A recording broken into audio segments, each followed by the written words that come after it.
राधा स्वामी। जब पड़े लेख पर मेघ, मन में उठने वाले गुनावनों का मुख्य कारण होता है हमारे अपने मन में व्याप्त भय। क्योंकि हर इंसान स्वयं अपनी हकीकत और अपने भीतर की हर कमी से भली भांति परिचित होता है। बेशक वह उसे सभी से छुपाना चाहता है और यही उसके मन का भय होता है। भय और भरम ये काल के दो पंजों के समान हैं। कभी वह जीव को भ्रमित करके भयभीत कर देता है और कभी भयभीत करके भ्रमित कर देता है। यही काल का जाल है जिसमें वह जीव को सदा जकड़े रहता है और कभी छूटने नहीं देता। पर जब सत्य वचन की चोट पड़ती है तब काल का यह जाल टूटकर तार तार हो जाता है और जीव मुक्त। इसे ही लेख पर मेघ मारना कहा गया है और इस मेघ को मारने वाले को सद्गुरु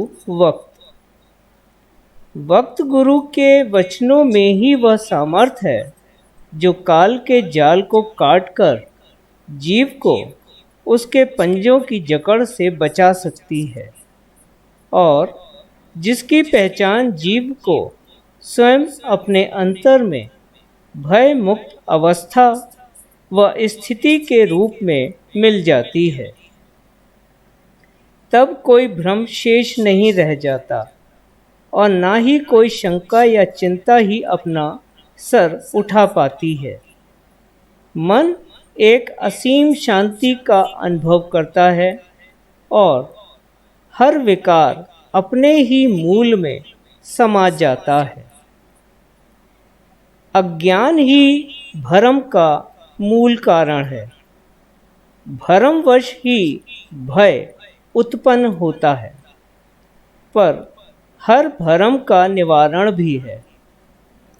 उचित व सत्य का ज्ञान यानी शिक्षा। शिक्षा मनन व चिंतन से फलीभूत होती है। मनन व चिंतन का अवरोध है शंका और हर शंका का समाधान है चर्चा। अतः चर्चा ही वह माध्यम है जिसके द्वारा हम समाधानता को प्राप्त कर सकते हैं। तो जहाँ समाधान यानी निज घर वापसी या कि पूर्ण उद्धार या मुक्ति के मार्ग और उस पर चलने की युक्ति की चर्चा ना हो और सिर्फ पिछले किस्से कहानियों का ही वर्णन किया जाए तो उसका नाम सत्संग या सत्संग नहीं है। बल्कि देखा गया है कि इससे जीव के मन में पिछलों की टेक बन जाती है और वर्तमान में रहकर भी जीव अतीत की अतल गहराइयों में कहीं खो जाता है। इस तरह जीव अपने वर्तमान यानी अपने वक्त के गुरु की खोज से विमुख होकर कल्पनाओं की दुनिया में मन के माने गुरु के आश्रय टिक जाता है। ऐसा जीव चेते हुए जीवों के बीच रहकर भी अचेत है, जो कि वास्तव में टेकी ही है। ऐसे जीवों के लिए चैतन्य धार सदा गुप्त ही रहती है, क्योंकि पिछलों की टेक में बंधे होने के कारण उनके भीतर की सभी जिज्ञासाएं और खोज मन के किसी धरातल पर अचेत ही पड़ी रह जाती है।